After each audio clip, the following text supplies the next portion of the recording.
السلام علیکم ورحمۃ اللہ وبرکاتہ۔ ان الحمد للہ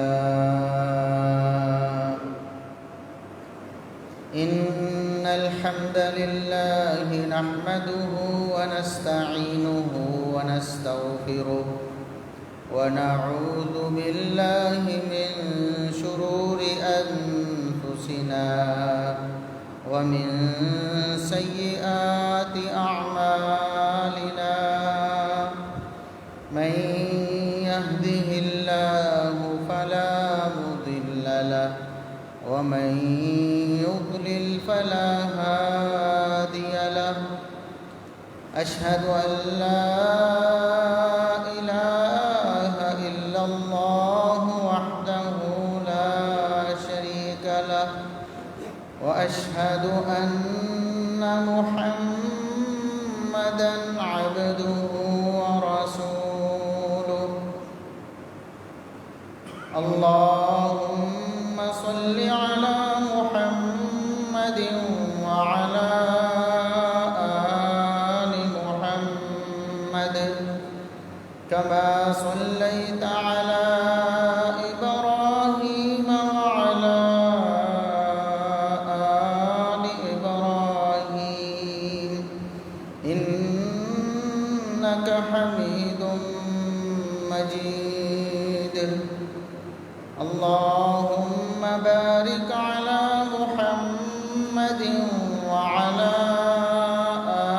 آل محمد كما باركت على إبراهيم وعلى آل إبراهيم إنك حميد مجيد أما بعد فيا أيها الناس ألا إن خير الحديث كتاب الله وخير الهدي هدي محمد صلى الله عليه وسلم وشر الأمور محدثاتها وكل محدثة بدعة وكل بدعة ضلالة أعوذ بالله السميع العليم من الشيطان الرجيم من همزه ونفخه ونفثه بسم الله الرحمن الرحيم يا نساء النبي لستن كأحد من النساء إن اتقيتن فلا تخضعن بالقول فيطمع الذي في قلبه مرض وقلن قولا معروفا وقرن في بيوتكن ولا تبرجن تبرج الجاهلية الأولى وأقمنا الصلاة وآتينا الزكاة وأطعنا الله ورسوله إنما يريد الله ليذهب عنكم الرجس أهل البيت وَيُطَهِّرَكُمْ تَطْهِيرًا۔ انتہائی قابل احترام بزرگوں، عزیز نوجوان ساتھیوں، معززات و مکرمات، اسلامی ماں اور بہنوں، ہر قسم کی حمد و ثناء، تعریف و تمجید، کبریائی، بڑائی، رفعت و عظمت اللہ رب العزت کے لیے جو پوری کائنات کا خالق و مالک ہے۔ بے شمار لا تعداد بے حد و حساب درود و سلام پیغمبر آخر الزمان، محسن انسانیت، محسن کائنات، جناب محمد الرسول اللہ صلی اللہ علیہ وسلم کی ذات اقدس پر جیسا کہ آپ حضرات کو معلوم ہے کہ محرم الحرام کی آج 11 تاریخ ہے۔ یہ مہینہ اہل بیت کا مہینہ ہے۔ میری بات غور سے سننی ہے اور بات کو سمجھ کے جانا ہے۔ یہ مہینہ اہل بیت کا مہینہ ہے۔ شاید اس طرح یہ بات آپ کو پہلے کسی نے نہ سمجھائی ہو۔ یہ محرم الحرام کا مہینہ اہل بیت کا مہینہ ہے، کیونکہ ہمارے لیے یہ اہل بیت کا مہینہ کیوں بنا؟ ویسے تو اس مہینے میں دیگر مہینوں کی طرح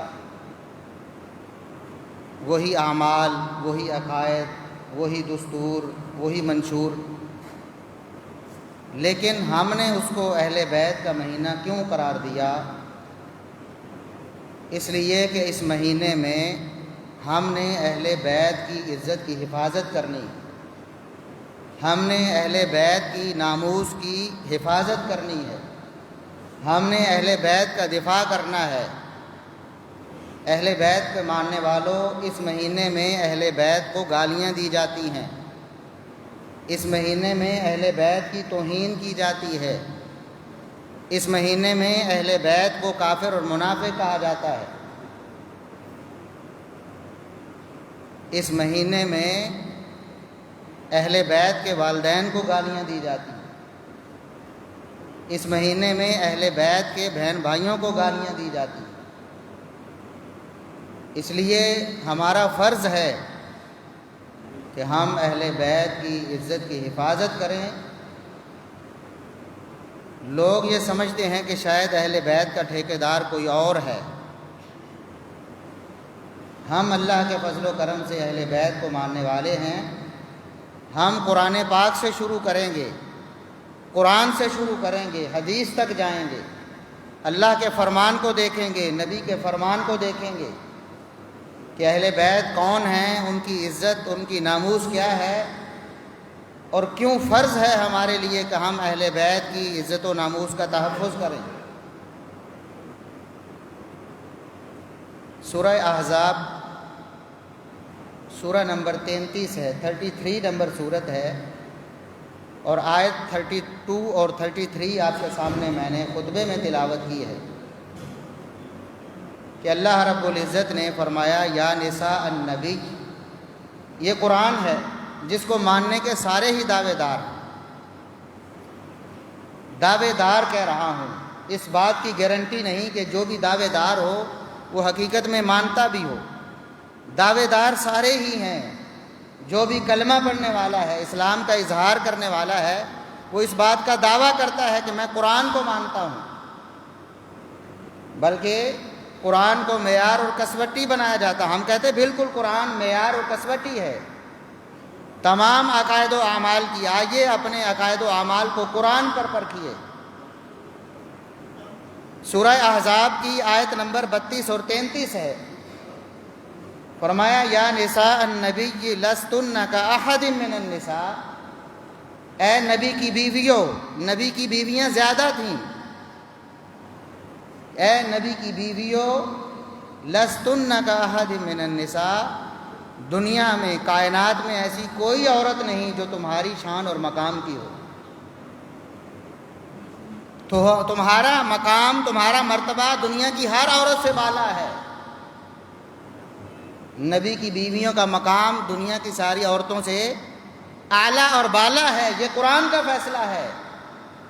جس پر بھی لفظ نساء کا اطلاق ہوتا ہے، جس کو عورت کہا جاتا ہے، جس کو خاتون کہا جاتا ہے، اس کا مقام نبی کی بیویوں سے کم ہے۔ یہ قرآن کا فیصلہ ہے، میری بات نہیں ہے۔ قرآن نے کہا کہ نبی کی بیویوں تمہارا مقام ساری عورتوں سے بلند ہے، دنیا کی کوئی عورت تمہاری ہم پلہ نہیں ہو سکتی۔ آگے فرمایا کہ تم اللہ سے ڈرتی رہو، اور جب کوئی باہر، دروازے کے باہر کوئی آئے تو اس سے پردے میں، ظاہر پردے میں بات کرنی ہے، بات کرتے ہوئے انداز بھی ترش رکھنا ہے۔ حالانکہ تم تو مومنوں کی مائیں ہو، کوئی منافق بھی ہو سکتا ہے، دروازے پہ آیا ہے سوال کرنے والا، اس کے دل میں کوئی مرض پیدا ہو سکتا ہے آپ کے بارے میں. تم تو نبی کی عصمت ہو, نبی کی عزت ہو, لہٰذا کبھی بول چال میں بھی نرمی اختیار نہیں کرنی, اس لیے کہ ہم تو مائیں ہیں, ہمارے بارے میں کون برا سوچ سکتا. اللہ نے بتایا کہ ایسے بھی بدبخت ہوں گے, کلمہ پڑھنے والے, نبی کا نام لینے والے, اس کے باوجود نبی کی بیویوں کے بارے میں ان کے دلوں میں میل ہوگی. لہٰذا نبی کی بیویوں تم نے کسی سے بھی نرم لہجے میں بات نہیں کرنی. وَقُلْنَ قَوْلًا مَّعْرُوفًا, لیکن بات اچھی ہی کہنی ہے, برا بھلا نہیں کہنا. جو سوال جس نے کیا ہے اس کا جواب دے دو, لیکن نرم لہجے میں نہیں دے. اور آگے فرمایا وَقَرْنَ فِي بُيُوتِكُنَّ, اپنے گھروں میں ٹکی رہو. وَلَا تَبَرَّجْنَ تَبَرُّجَ الْجَاهِلِيَّةِ الْأُولَىٰ, جاہلیت کے دور میں جس طرح عورتیں بناؤ سنگھار کر کے باہر جاتی تھیں, تم نے اس طرح نہیں جانا. عورت باہر تو جا سکتی, مسجد بھی جا سکتی ہے, رشتہ داروں کے گھر بھی جا سکتی ہے, یہ تو نہیں کہ وہ اپنے دروازے سے باہر پاؤں نہیں رکھ سکتی. باہر نہ نکلنا کا مطلب یہ ہے کہ اس طرح نہیں نکلنا جس طرح دور جاہلیت میں عورتیں نکلتی تھیں اور جس طرح دور اسلام میں ہماری مائیں بہنیں نکلتی. اس طرح نہیں نکلنا, زیب و زینت اختیار کر کے باہر نہیں جانا. وَأَقِمْنَ الصَّلَاةَ, نماز قائم کرو. وَآتِينَ الزَّكَاةَ, زکوٰۃ ادا کرو. وَأَطِعْنَ اللَّهَ وَرَسُولَهُ, اللہ اس کے رسول کی اطاعت و فرما برداری کرو. اللہ نے مخاطب کس کو کیا؟ نبی کی بیویوں کو. سارے احکامات نبی کی بیویوں کے بارے میں ہیں, پچھلی آیت میں بھی, اس آیت میں بھی, اور اس آیت کے اس ٹکڑے کے بعد کہ نبی کی بیویوں تم نے یہ کام کرنے ہیں. آگے فرمایا انما یرید اللہ لیذھب عنکم الرجس اہل البیت, اے نبی کی اہل بیت, اللہ تمہیں پاک کرنا چاہتا ہے. تم پاک نبی کے حرم میں ہو, اللہ تمہیں بھی پاک ہی رکھنا چاہتا ہے, لہٰذا ان احکامات کی پاسداری کرو. وَيُطَهِّرَكُمْ تَطْهِيرًا, اللہ رب العزت تمہیں پاکیزہ بنانا چاہتا ہے. اللہ رب العزت نے قرآن میں اہل بیت کسے کہا؟ نبی کی بیویوں کو, نبی کی ازواج مطہرات کو, مومنوں کی ماؤں کو قرآن نے کہا کہ تم ہو اہل بیت. لِيُذْهِبَ عَنْكُمُ الرِّجْسَ أَهْلَ الْبَيْتِ, تم اہل بیت ہو, اللہ تمہیں پاک رکھنا چاہتا ہے. قرآن نے کسے اہل بیت کہا؟ کتنے بدبخت ہوں گے وہ لوگ جو اہل بیت کے نام پہ مذہب بنا کے اہل بیت کو ہی گالیاں دیتے, اہل بیت کو ہی برا کہتے ہیں, نبی کی بیویوں کے کردار پر ہی حرف اٹھاتے ہیں. اہل بیت کو ماننے والا کون ہوا؟ ہم ہیں اہل بیت کو ماننے والے. اور یہ مہینہ اہل بیت کا مہینہ اس لیے ہے کہ اس مہینے میں اہل بیت کو گالیاں دی جاتی. نبی کی بیویوں کو گالیاں پڑتی ہیں کہ نہیں پڑتی؟ پڑتی ہیں. آج ہمیں غیرت آتی ہے, ایک طوائف, ایک اپنے جسم کی نمائش کرنے والی لڑکی, ایک ٹک ٹاکر, وہ لوگوں کو اعلان کر کے جاتی ہے کہ میں 14 اگست کو مینار پاکستان آؤں گی, جس نے میرے ساتھ تصویر بنانی ہے, سیلفی بنانی ہے, وہ پہنچے وہاں پہنچتی ہے, وہاں تصویریں بناتی ہے. لوگ اس کے لیے آئے ہوئے ہیں کہ ہم نے اس کے ساتھ کھڑے ہو کے تصویریں بنانی. پورے پارک میں وہ ہلڑ بازی کرتی ہے, پھر اس کو چند من چلے جو ہیں اس کو چھیڑ دیتے ہیں.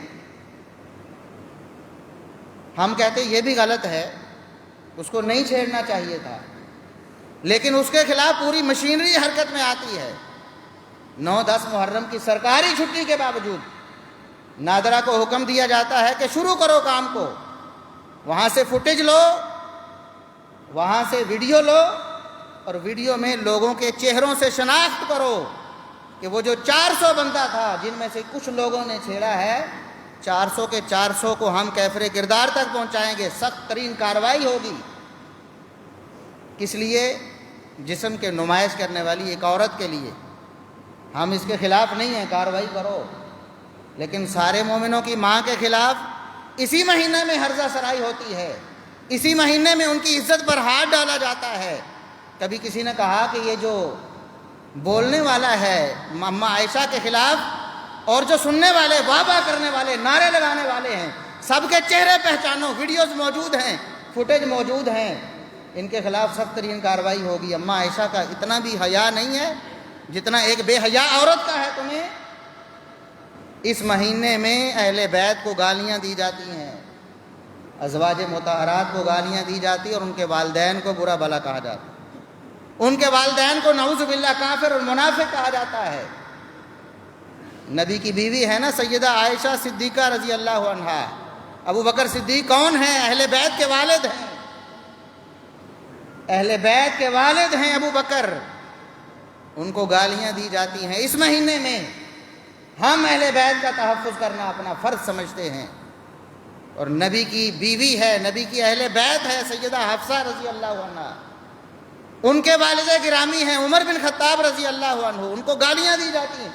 اس مہینے میں اہل بیت کے والدین کو گالیاں دی جاتی ہیں۔ نبی کی بیوی ہے سیدہ ام حبیبہ رضی اللہ عنہا، نبی کی بیوی ہیں ام حبیبہ رضی اللہ عنہا، ان کے والد گرامی ابو سفیان رضی اللہ عنہ کو گالیاں دی جاتی ہیں اس مہینے میں۔ نبی کی بیوی ہیں ام حبیبہ رضی اللہ عنہا، ان کے بھائی سیدنا معاویہ رضی اللہ عنہ نبی پاک کے برادر نسبتی کو گالیاں دی جاتی ہیں اس مہینے میں، ان کو نعوذ باللہ ایمان سے خارج کیا جاتا ہے۔ کیا آپ میں اتنی غیرت نہیں کہ نبی کے اہل بیت کا دفاع کرو؟ ہم بارہا یہ بات کہہ چکے، ہم تشدد کے قائل نہیں ہیں، کبھی دعوت نہیں دی کہ جاؤ حملہ کر دو ان پر، لیکن ہم کچھ تو کر سکتے ہیں نا، بول تو سکتے ہیں نا، لکھ تو سکتے ہیں نا، لوگوں کو سمجھا تو سکتے ہیں نا۔ ہم اہل بیت کے ماننے والے ہیں، نبی کی بیویوں کے، ہم بیٹے ہیں، ہماری مائیں ہیں، ہماری ماں کو کوئی گالی دے ہم اس کو شربت پیش کریں گے کہ لو گلا تر کرو اور میری ماں کو گالیاں دو؟ ہمارے سنی مسلمانوں کی بے غیرتی ہے جس وجہ سے ہماری اماں عائشہ کو گالیاں دی جاتی ہیں۔ ہماری ہزاروں لاکھوں مائیں، کروڑوں مائیں، ہم سب کی اربوں مائیں امی عائشہ کی عزت اور عصمت پر قربان ہوں، ہم اپنی ماں کو گالی دینے والے کو کبھی اچھا نہیں کہتے، اس کے ساتھ مل کر نہیں چلتے، اس کو کوئی سہولت مہیا نہیں کرتے، لیکن ہم اپنی امی عائشہ صدیقہ کو گالی دینے والوں کو شربت پلاتے ہیں کہ لو گلے تر کرو اور ہماری امی عائشہ کو گالیاں دو۔ یہ ہماری بے غیرتی اور بے حسی ہے۔ ہم یہ نہیں کہتے کہ جاؤ ان پر حملے کرو، کبھی نہیں کہا ہم نے، لیکن یہ بھی تو نہ کرو نا کہ جو ہماری امی عائشہ کے والد کو، اہل بیت کے والدین کو گالیاں دیتے ہیں، امی حفصہ کے والدین اہل بیت کے والدین کو گالیاں دیتے ہیں، جو امی ام حبیبہ رضی اللہ عنہا کے والدین اور بھائیوں کو گالیاں دیتے ہیں، ان کو آپ لنگر پیش کرتے ہو، ان کو بریانیاں کھلاتے ہو، ان کے لیے راستوں میں استقبال کرتے ہو، سبیلیں لگاتے ہو، کیا ہمیں اتنی بھی غیرت نہیں رہ گئی؟ یہ مہینہ اہل بیت کا مہینہ اس لیے ہے، اس مہینے میں اہل بیت کی بے عزتی اور توہین کی جاتی ہے، ہمارے اوپر فرض ہے کہ ہم اہل بیت کا دفاع کریں۔ قرآن نے نبی کی بیویوں کو اہل بیت کہا ہے، یہ قرآن کا فیصلہ ہے، جو قرآن کو نہیں مانتا مسلمان نہیں ہو سکتا۔ ہم کسی کا نام لے کر فلاں فلاں کافر ہے یہ نہیں کہتے، یہ ہمارا منہج نہیں، یہ ہمارا عقیدہ نہیں ہے، ہمارے ائمہ دین نے ہمیں یہ بتایا نہیں ہے، یہ ہمارے اسٹیج کا وتیرہ اور طریقہ نہیں ہے، لیکن جو قرآن کو نہیں مانتا ہم برملا اس کو کافر کہتے ہیں۔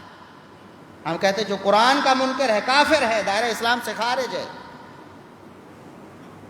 یہ تو سورہ احزاب ہے، سورہ ہود سورہ نمبر 11 ہے، آیت نمبر 73 ہے، 73 نمبر آیت، وہاں بھی نبی کی بیوی کو اللہ رب العزت نے اہل بیت کہا ہے۔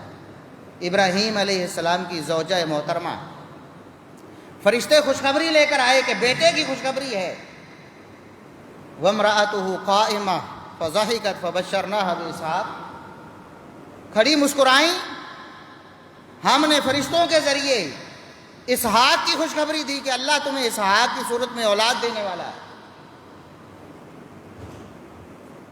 سیدنا ابراہیم علیہ السلام کی بیوی پریشان ہو گئی، تعجب میں پڑ گئی، قرآن کے الفاظ ہیں، کہنے لگیں اس عمر میں ہمیں اولاد مل سکتی ہے؟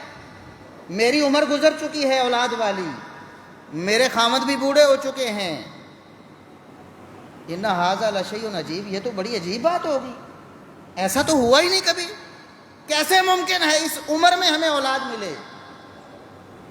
تو اللہ رب العزت کے حکم سے فرشتوں نے جواب دیا، اتعجبین من امر اللہ، اللہ جب کوئی فیصلہ کر لے اس پر بھی کوئی تعجب ہو سکتا ہے؟ اللہ رب العزت کے لیے کون سی مشکل ہے؟ یہ اللہ کا حکم اور فیصلہ ہے، تمہیں اسی عمر میں اولاد ملنی ہے، ہم خوشخبری لے کر آئے ہیں، رحمت اللہ وبرکاتہ علیکم اہل البیت۔ ابراہیم کے پاس اس وقت کوئی اور نہیں ہے، نہ کوئی بیٹا، نہ کوئی بیٹی، نہ کوئی اور رشتہ دار، گھر میں کون ہے؟ صرف بیوی۔ مخاطب کون ہے فرشتوں کی؟ صرف بیوی۔ تعجب کس نے کیا ہے؟ صرف بیوی نے۔ فرشتے کہتے ہیں اللہ کی رحمت ہو تم پر، اہل بیت، اللہ کی رحمت ہو تم پر، رحمت اللہ وبرکاتہ، اللہ کی برکتیں ہوں تم پر، اہل البیت۔ اہل بیت نبی کی بیوی کو، نبی کی بیویوں کو قرآن نے کہا ہے، لہٰذا نبی کی بیویوں کو برا بھلا کہنا یہ اہل بیت کی توہین ہے، نبی کی بیویوں کے والدین کو برا بھلا کہنا یہ نبی پاک کی، اہل بیت کی توہین ہے، نبی پاک کی بیویوں کے بھائیوں کو برا بھلا کہنا یہ نبی پاک کے اہل بیت کی توہین ہے۔ یہ ہیں اہل بیت جن کو قرآن نے اہل بیت کہا۔ اب اگلی بات بھی سن لیں، کئی لوگ یہ سمجھتے ہیں یہ اہل بیت کو مانتے ہی نہیں ہیں۔ بھئی قرآن نے جن کو اہل بیت کہا ہم تو سب سے بڑھ کر ان کو ماننے والے۔ رہی بات سیدنا علی رضی اللہ عنہ کی، سیدہ فاطمہ الزہرا رضی اللہ عنہا کی، سیدنا حسن و حسین رضی اللہ عنہما کی، تو ہم ان کو بھی اہل بیت مانتے ہیں، قرآن کی وجہ سے نہیں، نبی پاک صلی اللہ علیہ وسلم کے فرمان کی وجہ سے۔ قرآن نے تو نبی کی بیویوں کو اہل بیت کہا، آیات میں نے آپ کو سنا دی ہیں، جا کر آپ پڑھ سکتے ہیں، آپ کے گھر میں جو قرآن، جو ترجمہ، جو تفسیر پڑھیں۔ عبداللہ ابن عباس رضی اللہ عنہما، نبی پاک صلی اللہ علیہ وسلم کے چچا کے بیٹے، قرآن کے مفسر اور عالم اور محدث اور فقیہ امت ہیں، نبی پاک صلی اللہ علیہ وسلم نے جن کی فقہ کے لیے دعائیں کی ہیں، اے اللہ ان کو کتاب کا علم دے، ان کو اسلام کی فقہ دے۔ ان کے شاگرد ہیں اکرمہ تابعی رحمہ اللہ تعالی، بڑے خاص شاگرد ہیں۔ وہ کہتے ہیں کہ دنیا میں جو شخص چاہے مجھ سے آ کر مباہلہ کر لے۔ کچھ لوگ تھے نا اس وقت بھی جنہوں نے اعتراض کر دیا، روافض، دشمنان نبی کی بیویوں کے، نبی کے اہل بیت کے دشمن، وہ کہتے ہیں نہیں جی نبی کی بیویوں کو کہاں اہل بیت ہے، حالانکہ صاف قرآن کے الفاظ ہیں۔ انہوں نے کہا کہ جو انکار کرتا ہے نا، دلائل سے تو ہم نے سمجھا دیا، قرآن سے بڑھ کر کون سی دلیل ہو سکتی؟ جو کہتا ہے کہ یہ نبی کی بیویوں کے بارے میں آیت نہیں اتری، میں اس سے مباہلہ کرنے کے لیے تیار ہوں، اللہ جھوٹے کو، ہم دونوں میں سے جو جھوٹا ہے اس کو تباہ و برباد کر۔ ہم بھی آج مباہلہ کرنے کے لیے تیار ہیں، اگر کوئی انکار کرتا ہے قرآن کا، ہم کہتے ہیں ہم سے مباہلہ کرے۔ قرآن نے مباہلے کا ذکر کیا ہے نا، کہ جو اللہ کے فرمان کو نہیں مانتے ان سے مباہلہ کرو۔ آؤ میدان میں، اپنی اولادوں کو لے کر آؤ، اپنی عورتوں کو لے کر آؤ، اپنے بیٹوں کو لے کر آؤ، اور آؤ مباہلہ کرو ہم سے۔ اگر قرآن نے نبی کی بیویوں کو اہل بیت نہیں کہا، اللہ ہمیں تباہ و برباد کرے، اور اگر اللہ نے قرآن میں نبی کی بیویوں کو اہل بیت کہا ہے، پھر اللہ تمہارا بیڑا غرق کر دے۔ آؤ مباہلہ کرو، ہم بھی تیار ہیں، صحابہ کی سنت پر عمل کرتے ہوئے، صحابہ کے شاگردوں کی سنت پر عمل کرتے ہوئے۔ ہاں ایک موقع آیا، نبی کریم صلی اللہ علیہ وسلم نے یہ بھی دعا کی۔ وجہ کیا بنی دعا کرنے کی؟ یا اللہ میرے داماد علی کو، میرے نواسوں حسن و حسین کو، میری بیٹی سیدہ فاطمہ کو رضی اللہ عنہ، ان کو بھی اہل بیت میں داخل فرما رہے۔ صحیح مسلم کی حدیث ہے، اللہم ہؤلاء اہل بیتی، اے اللہ دعا کر کے کہا ان کو بھی میرے اہل بیت میں شامل کر، کیونکہ قرآن نے اگر ان کو اہل بیت کہا ہوتا تو نبی کبھی ان کے لیے دعا کرتے؟ پھر دعا، وہ تو پہلے ہی اہل بیت ہے تو نبی کیوں دعا کر رہے ہیں؟ اللہم، اے اللہ یہ بھی میرے اہل بیت ہونے چاہیے، ان کو بھی شامل فرما دے۔ صحیح مسلم کے الفاظ ہیں، نبی کی بیوی پاس موجود ہے، نبی کی بیوی سیدہ ام سلمہ رضی اللہ عنہ کہتی ہیں اللہ کے رسول آپ نے چادر کے نیچے تو ان چاروں کو لے لیا ہے، میں تو باہر ہوں. یہی پیش کرتے ہیں نا جی حدیث چادر والی، حدیث کسا، کہ نبی نے چادر کے نیچے تو اہل بیت کو لیا تھا، بیویاں تو اہل بیت ہے ہی نہیں. صحیح مسلم کے الفاظ ہیں، بیوی پوچھتی ہیں اللہ کے رسول کیا میں اہل بیت نہیں؟ ہم بیویاں کے اہل بیت سے خارج ہیں؟ آپ نے تو ان چاروں کے نیچے لے کر دعا کی ہے، اہل بیت بنا دی. نبی پاک صلی اللہ علیہ وسلم نے فرمایا تم تو پہلے ہی اہل بیت ہو. کیوں نہیں؟ تم تو اہل بیت ہو، میں ان کے لیے دعا کر رہا ہوں اللہ ان کو بھی بنا دے. اور اللہ نے ان کو اہل بیت بنا دیا. تو جس طرح نبی کی بیویاں اہل بیت ہیں، ہمارے لیے عقید و احترام کا مرکز ہیں، اسی طرح نبی پاک صلی اللہ علیہ وسلم کے داماد سیدنا علی رضی اللہ عنہ، آپ کی بیٹی سیدہ فاطمہ الزہرا رضی اللہ عنہ، اور نبی پاک کے نواسے حسنین کریمین رضی اللہ عنہما، یہ سارے بھی اہل بیت ہیں. نبی کی دعا کی وجہ سے یہ بھی ہماری عقیدتوں کا مرکز اور محور ہیں. جس طرح نبی کی بیویوں کی توہین کرنے والا ہم اس کو قرآن کا منکر کہتے ہیں، ہم اس کو مسلمان نہیں مانتے، اسی طرح سیدنا علی رضی اللہ عنہ کی توہین کرنے والا، سیدہ فاطمہ الزہرا رضی اللہ عنہا کی توہین کرنے والا، حسنین کریمین کی توہین کرنے والا ہمارے نزدیک مسلمان نہیں ہے. یہ ہمارا عقیدہ ہے، یہ ہمارا نظریہ ہے جو ہم نے آپ کے سامنے رکھا. نبی کی بیویوں کے فضائل قرآن نے بیان کیے. یہ فضیلت سن لی آپ نے کہ لستن کاحد من النساء، دنیا میں کوئی عورت ایسی پیدا ہوئی نہیں، ایسی پیدا ہو ہی نہیں سکتی قیامت تک جو نبی کی بیویوں تم سے افضل ہو. افضل ہونا دور کی بات ہے، تمہارے برابر ہو ایسا بھی نہیں ہو سکتا. اس کا مطلب کیا ہوا کہ نبی کی بیویاں ساری عورتوں سے افضل ہیں، قرآن کا فیصلہ ہے. اب وہ عورت کوئی بھی ہو، وہ عورت کوئی بھی ہو، نبی کی بیویاں اس سے افضل ہیں، یہ قرآن کا فیصلہ ہے. آگے چلتے ہیں. سیدہ فاطمہ الزہرا رضی اللہ عنہا ایک دن نبی کریم صلی اللہ علیہ وسلم کے پاس آئیں، سفارش لے کر. نبی کی دوسری بیویوں نے بھیجا کہ نبی پاک صلی اللہ علیہ وسلم کو عائشہ سے بڑا پیار ہے. آپ صلی اللہ علیہ وسلم انصاف فرماتے تھے، باریاں سب کی برابر، خرچہ سب کا برابر، لیکن دل کے بارے میں کہتے تھے کہ اے اللہ دل تو میرے کنٹرول میں نہیں ہے، مجھے پیار محبت زیادہ عائشہ سے ہوتا ہے. تو نبی کی بیویوں نے نبی کی بیٹی سیدہ فاطمہ رضی اللہ عنہا کو تیار کر کے بھیجا کہ جاؤ ہماری سفارش لے کر جاؤ نبی پاک صلی اللہ علیہ وسلم کے پاس، آپ کی بات موڑتے نہیں ہیں، آپ تو بڑی پیاری بیٹی لختے جگر ہیں، سفارش لے کر جاؤ کہ آپ تھوڑا پیار عائشہ سے کم کریں، باقیوں کو تھوڑا زیادہ دیں. یہ سفارش لے کر سیدہ فاطمہ الزہرا رضی اللہ عنہا نبی پاک صلی اللہ علیہ وسلم کے پاس آ گئے. آپ صلی اللہ علیہ وسلم کے پاس آ کر مدعا کہہ سنایا کہ اللہ کے رسول عائشہ بھی میری امی ہیں، باقی بھی میری مائیں ہیں، تو تھوڑا سا پیار ان سے کم کر کے ان کو زیادہ دے دے تھوڑا سا. تو نبی کریم صلی اللہ علیہ وسلم نے آگے سے جواب دیا کہ بیٹا کیا تمہیں اس بات کی خوشی نہ ہوگی، تمہیں یہ بات پسند نہ ہوگی کہ تم بھی اس سے محبت کرو جس سے تمہارے والد محبت کرتے، جس سے میں محبت کرتا ہوں زیادہ؟ تمہارا کیا خیال ہے، تمہیں بھی زیادہ محبت ہونی چاہیے کہ نہیں؟ نبی کی بیٹی سیدہ فاطمہ الزہرا رضی اللہ عنہا نے کہا اللہ کے رسول کیوں نہیں، آپ میرے والد بھی ہیں، خاتم النبیین والمرسلین بھی ہیں، جس سے آپ محبت کرتے ہوں میں کیوں محبت نہ کروں؟ فرمایا کہ اگر تم مجھ سے محبت کرتی ہو تو آج کے بعد عائشہ سے محبت کرو. نبی کی بیٹی پر بھی فرض ہے عائشہ صدیقہ سے محبت کرنا.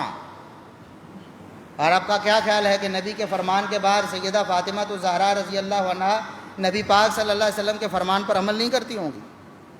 کیوں نہیں کرتی؟ کہ جس سے میرے بابا محبت کرتے ہیں، جس سے میرے بابا زیادہ محبت کرتے ہیں، میں بھی اس سے زیادہ محبت کروں.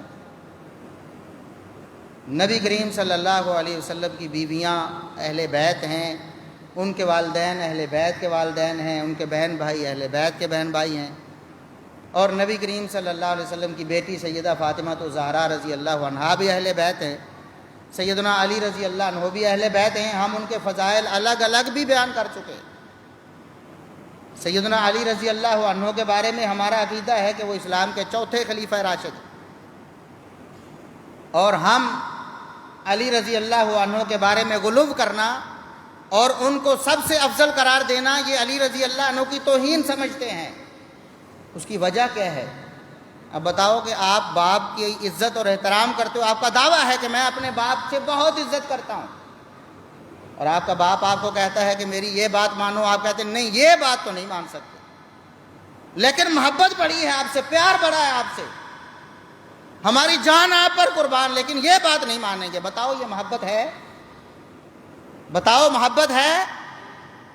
نہیں۔ تو علی رضی اللہ عنہ کی جو بات نہیں مانتا وہ محبت کرنے والا نہیں ہے، اور جو علی رضی اللہ عنہ کے خلاف بولتا ہے، ان کے عقیدے کے خلاف عقیدہ رکھتا ہے، ان کے نظریے کے خلاف نظریہ بناتا ہے، ان کے فرمان کے خلاف راہ بناتا ہے، ایسا بندہ علی رضی اللہ عنہ سے عداوت رکھتا ہے، دشمنی رکھتا ہے، چاہے زبان سے کتنا بھی اظہار کرے۔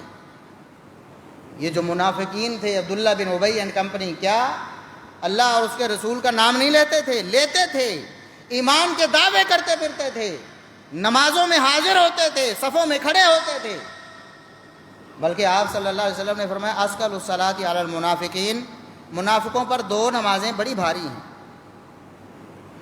نماز عشاء اور نماز فجر۔ کیوں بھئی؟ اس لیے کہ انہیں پتا تھا کہ نماز نہ پڑھیں گے تو ہم تو منافق، ہم تو دائرہ اسلام سے خارج ہو جائیں گے، نماز پڑھنی تو ضروری ہے، نماز پڑھنے نہ جائیں گے، نبی بھی دیکھیں گے، صحابہ بھی دیکھیں گے، فلاں فلاں کیوں نہیں آیا بھئی؟ اس لیے نمازیں نبی کے پیچھے پڑھتے تھے، دعوے بڑے بڑے کرتے تھے، لیکن جب اندھیرا ہوتا فجر اور عشاء، اس وقت کون سی بجلی ہوتی؟ اندھیرا چھایا ہوتا تھا، اس وقت وہ کہتے کہ اب کس نے دیکھنا ہے، چلو نہ کرو، کبھی آ گئے کبھی نہ آئے۔ تو فرمایا یہ منافقین پر 2 نمازیں بڑی بھاری ہیں، کیونکہ نمازیں نبی پاک کے پیچھے ہی پڑھتے تھے۔ دعوے وہی تھے مسلمانوں والے، ایمان والے، مسلمانوں کے پاس آ کر کہتے تھے آمنا، ہم مومن ہیں۔ کیا کہتے تھے ہم؟ منافقوں نے کبھی یہ نہیں کہا کہ اسلمنا، ہم مسلمان ہیں۔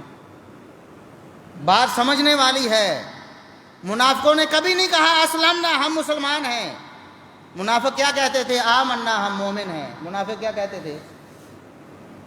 تو کیا مومن کہنے سے مومن بن گئے؟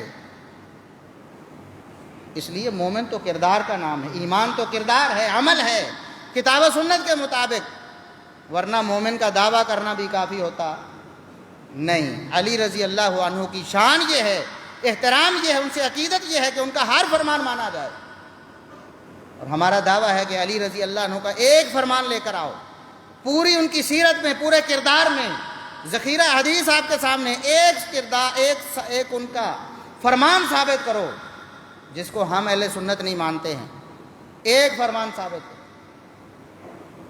یا تو ہم اس فرمان کو ماننے لگیں گے اگر بالفرض ہم نے نہیں مانا ہے، یا تو ہم ماننے لگیں گے، یہی صورت ہو سکتی، دوسری صورت تو ہو ہی نہیں سکتی، ہم نے کوئی کافر ہونا ہے، کوئی منافق ہونا ہے۔ تو علی رضی اللہ عنہ کا فرمان ماننے والا ان کا محب ہے، اور ان کی نافرمانی کرنے والا ان کا دشمن ہے، ان کا مخالف ہے۔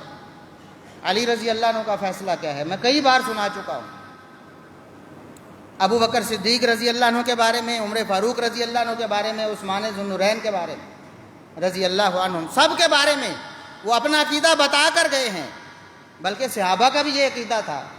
عبداللہ ابن عمر رضی اللہ عنہما کہتے ہیں کہ نبی پاک صلی اللہ علیہ وسلم کے زمانے میں، آپ کی موجودگی میں، ہم صحابہ کی کیٹیگریز بناتے تھے، ان کا مقام اور مرتبہ طے کرتے تھے، فلاں کا زیادہ ہے، فلاں کا کم ہے۔ ہم سب صحابہ بالاتفاق، یہ صحیح بخاری کی حدیث ہے، ہم سب صحابہ بالاتفاق کیا کرتے تھے؟ سب سے بڑا مرتبہ ابو بکر صدیق کو دیتے تھے، نبی کی موجودگی، عمر فاروق کو دیتے تھے دوسرا مرتبہ، عثمان غنی کو دیتے تھے تیسرا مرتبہ۔ اب یہ بات سب کو معلوم، سارے صحابہ کا یہ عقیدہ ہے۔ محمد بن حنفیہ بیٹے ہیں سیدنا علی رضی اللہ عنہ کے، ایک دن ان کے ذہن میں خیال آیا کہ شاید فیصلہ ہوتا ہے نا، جج بھی فیصلہ دیتے ہیں، شاید کوئی اختلافی نوٹ ہو سیدنا علی رضی اللہ عنہ، سب نے تو اتفاق کر لیا ہے، شاید علی رضی اللہ، میرے والد گرامی کا کوئی اختلافی نوٹ ہو۔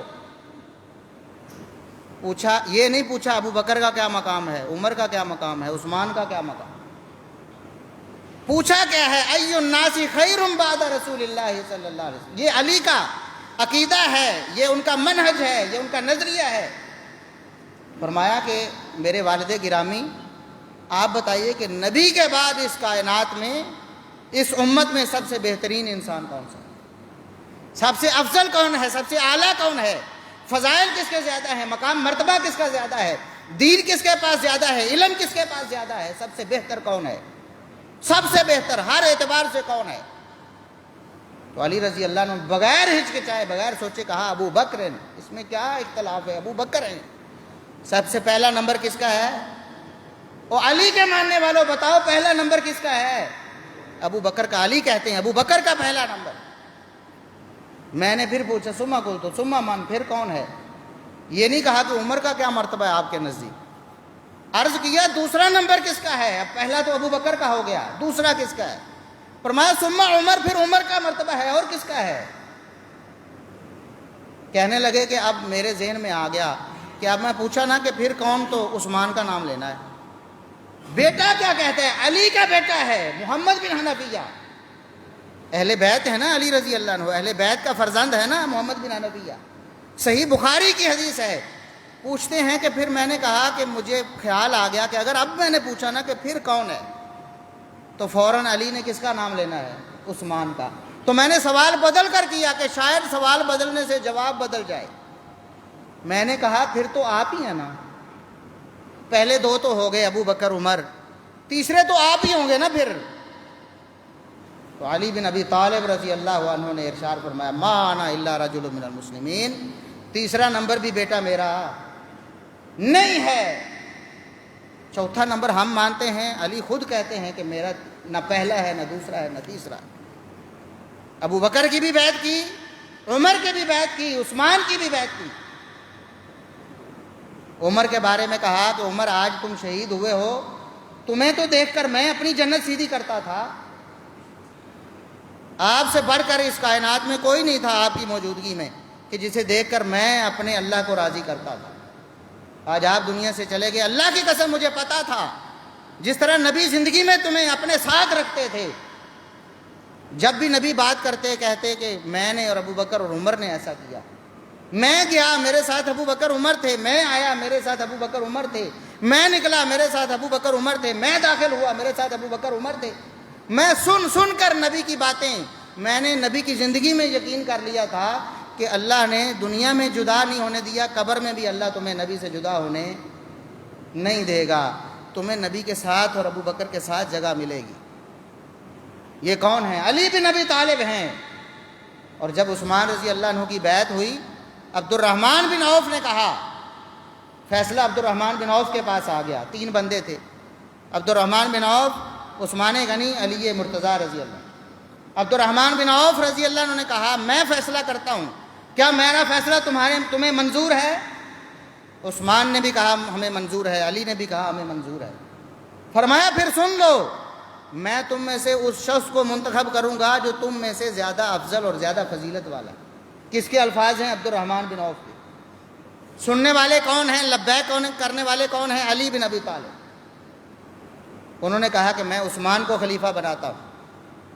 صحیح بخاری کے الفاظ ہیں، اس کائنات میں پہلا فرد جس نے عثمان بن عفان کے ہاتھ پہ بیعت کی وہ علی بن ابی طالب تھے۔